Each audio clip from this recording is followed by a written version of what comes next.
thank you to Farmfest for having us today. It was good to see our leaders from the Farm Bureau, Kevin Papp out there, as well as people from the Farmers Union. When I first got to the Senate, my #1 request was to get onto the Agriculture Committee. And I've loved representing Greater Minnesota, and that's because I believe that a kid that grows up in the rural part of our state should be able to live in the rural part of our state. What does that mean? Well, #1, that means a strong farm bill, especially right now with the volatility we're seeing in prices and in weather and in the tariff war. And a strong farm bill means safety net for our commodities. It means making sure that disasters are covered. It means making sure we do new things like the vaccine bank that I led with Senator Cornyn to make sure there's a stockpile of vaccines so we don't see another avian flu or another H1N1 or another hoof and mouth disease. Those are practical things that we can do to have the backs of our farmers. I will continue to push this administration to get back to the table, to negotiate agreements, and to get out of this war of tariffs and war of words.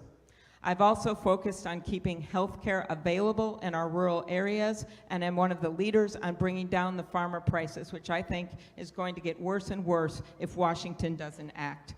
And I believe that if we're going to have a strong rural America, we need a transportation system that works to bring our products to market and also includes rural broadband for every corner of this state. And I've shown it not only in my words, but in my actions. A lot of people can call people names and spread blame, but I have one aim, and that is making sure that we have a strong Minnesota. That's why I work across the aisle with people I might not agree with on everything. It's why 18 of my bills were signed into law in the Trump administration, where I was the lead Democrat, including rural call completion. It's why I work on difficult issues like wolves, work on difficult issues across the board when it comes to agriculture. And I've never shirked that. I visit all 87 counties every single year. And my most memorable visit recently, a dairy farmer in Southeast told me this. He said, "I just want to pass my farm on to my kids." Well, that's the least we can do for our farmers. Thank you very much.